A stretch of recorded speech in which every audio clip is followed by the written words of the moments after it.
दोस्तों आज जो मैं आपको कहानी बताने जा रहा हूँ वो एक क्रीपी डॉल के बारे में है। ये डॉल इतनी डिमोनिक थी कि इसने एक लड़की की जान तक ले ली थी।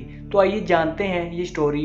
इससे पहले मेरा नाम है तुषार, आप देख रहे हैं फैक्ट्यून। तो चलिए शुरू करते हैं। दोस्तों अगर आपने हमारा चैनल सब्सक्राइब नहीं किया तो सब्सक्राइब कर दीजिए और साथ में उस बेल आइकन को दबाना मत भूलिएगा ताकि हमारी वीडियो की नोटिफिकेशन आपको सबसे पहले मिल सके।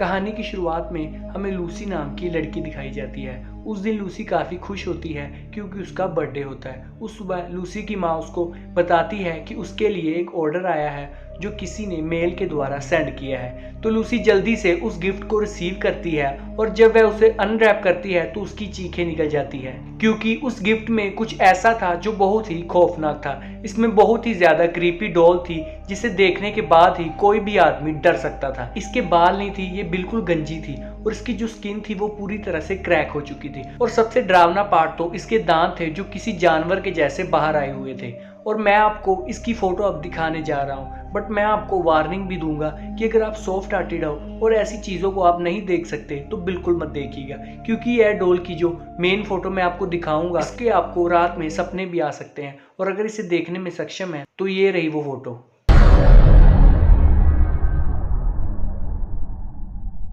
ये बहुत ही क्रीपी डॉल है। जब लूसी ने इसे देखा था तो वह पूरी तरह से डर गई थी। लूसी डॉल को पकड़ती है और दीवार पर पटक कर मार देती है। उसकी माँ उसको झगड़ती है और कहती है कि किसी ने इतनी एंटिक डॉल पता नहीं कैसे कितनी मुश्किलों से भेजी होगी और तुम इसे बेफालतू फेंक रही हो। तुम इस डॉल को भी अपनी दूसरी डॉल के साथ रखो। लूसी बहुत मना करती है कि इस डॉल को देखिए तो सही कितनी डरावनी है और आप कह रही हैं कि मैं इसे रख लूं। पर उसकी माँ कहती है कि नहीं, हम किसी के गिफ्ट को ऐसे फेंक नहीं सकते, तुम्हें इसे रखना ही होगा। इसलिए लूसी अब उस डॉल को नीचे वाले एक लिटिल कपबोर्ड में रख देती है जो शूज वाले स्टैंड के पीछे ही थी, क्योंकि लूसी नहीं चाहती थी कि वो क्रीपी डॉल को बार बार देखे। अभी डॉल को लाइक कुछ दिन ही हुए थे कि लूसी अपने कमरे में सो रही होती है। तभी उसे किसी चीज की आवाज आती है। लूसी को ये अजीब आवाज 4-5 मिनट तक सुनाई देती है और फिर अचानक सीढ़ियों से किसी के भागने की आवाज आने लगती है। लूसी पूरी तरह से डर जाती है और कंबल ओढ़कर सोने की कोशिश करती है। वे अपना मेन दरवाजा और लाइट हमेशा ऑन करके ही रखती थी क्योंकि उसे अंधेरे से डर लगता था। अब उसे एक बहुत ही क्रीपी आवाज सुनाई देती है और वह आवाज उसे कह रही होती है कि लूसी, मैं पहली सीढ़ी चढ़ चुकी हूँ। ऐसा कहते ही वो आवाज शांत हो जाती है। लूसी को उस रात बिल्कुल भी नींद नहीं आती। वे अपनी पलकें बिल्कुल नहीं झपकाती। जब अगली सुबह उसकी माँ उसे स्कूल जाने के लिए उठाने आती है तो लूसी उसे रात की सारी बातें बताती है, पर उसकी माँ बिल्कुल उसे इग्नोर करते हुए उसे कहती है कि यह सिर्फ उसका सपना था, तुम इतनी टेंशन मत लो, स्कूल जाने के लिए रेडी हो जाओ। लूसी अपने माँ बाप की मिन्नतें करती है कि वह उस डॉल को बाहर कूड़े में फेंक दे, पर उसके पेरेंट्स उसे नहीं करने देते और कहते हैं कि यह किसी का गिफ्ट है और हम ऐसे ही किसी के गिफ्ट्स को नहीं फेंक सकते। इसलिए मजबूरन लूसी कुछ नहीं कर सकती थी और वह भी मन में सोच लेती है कि वाकई ये सपना ही होगा। और जब रात को वो फिर से सोने जाती है तो वह उस डॉल को देखने लगती है, पर वो डॉल बिल्कुल उसी पोजीशन में बैठी थी जैसे लूसी उसे छोड़कर गई थी।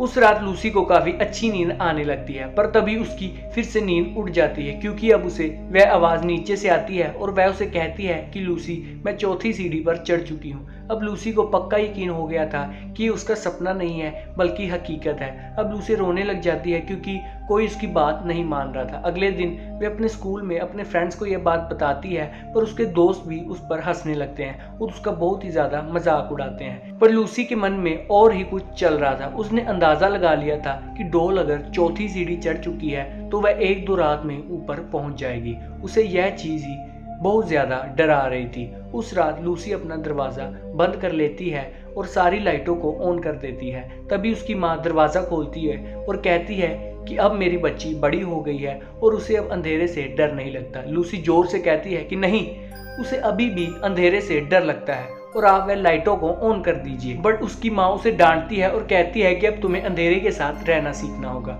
और वह लाइटों को बंद कर देती है और वहीं उसे कह देती है कि अब तुम ऐसे ही सोया करोगी। लूसी बेचारी मजबूरी से वैसे ही सो जाती है। लूसी अपनी खिड़की वाले पर्दों को खोल लेती है ताकि थोड़ी सी रोशनी वहां से आ सके और सोने की कोशिश करती है। तभी वही आवाज उसे फिर से सुनाई देती है और अब ये आवाज उसे साफ सुनाई दे रही थी। वह कह रही होती है कि लूसी, अब मैं सीढ़ियों के ऊपर चढ़ चुकी हूँ। अब लूसी को फुटस्टेप्स की आवाज आने लगती है और वह धीरे धीरे उसके दरवाजे की तरफ ही आ रहे होते हैं। उसे ऐसा भी लगता है कि उसका दरवाजा धीरे धीरे खुल रहा है। अगली सुबह जिसका डर था वही होता है। लूसी के पेरेंट्स को उसकी लाश सीढ़ियों के नीचे मिलती है। उन्हें ऐसा लग रहा होता है कि लूसी शायद बाथरूम वगैरह करने के लिए नीचे गई होगी और उसका पैर सीढ़ियों से स्लिप कर गया होगा, जिससे वह नीचे गिर गई और उसकी गर्दन टूट गई। उसके पेरेंट्स को वो डॉल उसी के पास ही मिली। दोस्तों, यहाँ पर मैं आपको इसके बारे में कुछ बताना चाहता हूँ कि यहाँ सबसे ज़्यादा गलती लूसी के पेरेंट्स की थी। वे इतने लापरवाह थे कि उनको अपनी बेटी का बिल्कुल भी ध्यान नहीं था। अगर वे लूसी की बात मान लेते कि वह डॉल क्रीपी है और उसे फेंक देते तो लूसी के साथ कभी ऐसा होता ही नहीं। पर उनके दिमाग ही खाली थे, पता नहीं कौन सा नशा करके बैठे थे। बेचारी उनको रोज कहती थी कि पापा मम्मी, यह डॉल भूतिया है, इसको भेज दो, बट वह कहाँ मानते थे। खैर, कहानी अब थोड़ी सी बची है, इसमें आगे चलते हैं। अब लूसी का फ्यूनरल किया जाता है और उसकी कब्र में उस डॉल को भी रख दिया जाता है, क्योंकि उसके पागल पेरेंट्स का यह मानना था कि लूसी को डॉल के साथ बहुत ही ज़्यादा प्यार था और वह डॉल के बिना नहीं रहती थी। इसलिए उन्होंने उस डॉल को भी उसके साथ कॉफिन में ही बंद कर दिया था। खैर, अब हम उनके पेरेंट्स के बारे में क्या ही कह सकते हैं। और दोस्तों, इसी के साथ ये स्टोरी खत्म हो जाती है। होप करता हूँ आपको स्टोरी अच्छी लगी होगी, और स्टोरी अच्छी लगी है तो वीडियो को लाइक करना और चैनल को सब्सक्राइब करना मत भूलना। तब तक के लिए जय हिंद, जय भारत।